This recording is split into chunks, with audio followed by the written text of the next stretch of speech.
కేసీఆర్ గారి నాయకత్వం, కేసీఆర్ గారి నాయకత్వం, కవితక్క గారి నాయకత్వం.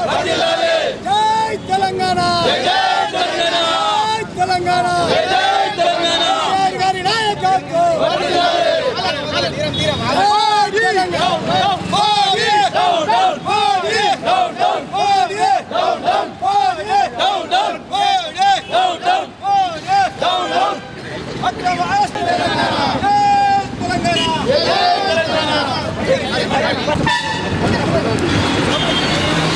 తెలంగాణ, తెలంగాణ, కేసీఆర్ గారి నాయకత్వం, కేసీఆర్ గారి నాయకత్వం, కవితక్క గారి నాయకత్వం, కవితక్క గారి నాయకత్వం.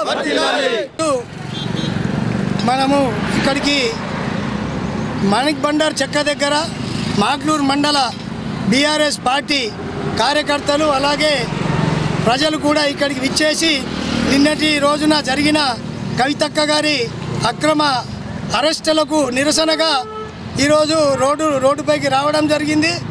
ఎందుకంటే మోడీ గారి ప్రభుత్వం బీజేపీ ఇన్ని రోజులు ఏదో ఒకటి చెప్పుకుంటూ కాలం గడిపి ఈరోజు కవితక్క మీద అన్యాయంగా అక్రమంగా నిన్న అరెస్ట్ చేయడం జరిగింది. ఎందుకంటే రేపో మాపో ఎంపీ ఎలక్షన్లు వస్తున్నాయి కాబట్టి బీఆర్ఎస్ పార్టీని ఎలాగైనా అనగదొక్కాలని బీఆర్ఎస్ పార్టీ ఇలాగైతే మాజీ సీఎం కూతురిని అరెస్ట్ చేస్తే కార్యకర్తలు కానీ ఎవరు కూడా బయటకు రారు, ఏదో భయభ్రాంతులకు చేయాలని కుట్రతో బీజేపీ ప్రభుత్వం నేటి రోజున కవితక్క గారిని అరెస్ట్ చేయడం అలాగే బీఆర్ఎస్ని తొక్కేయాలన్న తన ఉద్దేశంతోనే మోడీ గారి ప్రభుత్వం ఇలా అక్రమాలకు దిగబడుతున్నది. ఎక్కడికక్కడ అరెస్ట్ చేయాలని పకడ్బందీగా రచించి బీజేపీ వాళ్ళు ఇలా ఏదో ఒకటి చేసి భయపెట్టించి తెలంగాణలో బీజేపీ సీట్లు సాధించాలన్న ఉద్దేశంతో బీఆర్ఎస్ పార్టీకి భయభ్రాంతులను చేయాలన్న కుట్రతో ఇదంతా జరుగుతున్నది.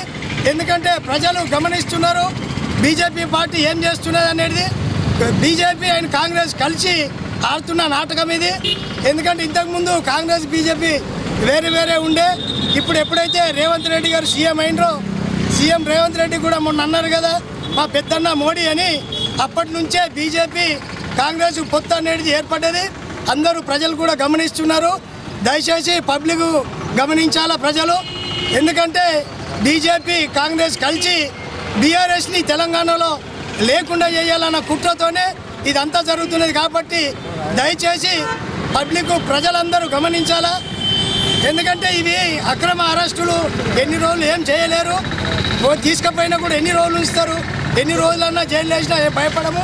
ఎందుకంటే ఇటువంటి అరెస్టులు మాకేం కొత్త కాదు, 21 నుంచే చూస్తున్నాం. కాబట్టి ఇటువంటి అరెస్టులకు భయపడే లేదు. బిడ్డ జాగ్రత్త, ఎవరు ఏం చేసినా పబ్లిక్లో మాత్రం మేము ఉన్నాము. మాకు తెలుసు ఏం చేయాలనేది.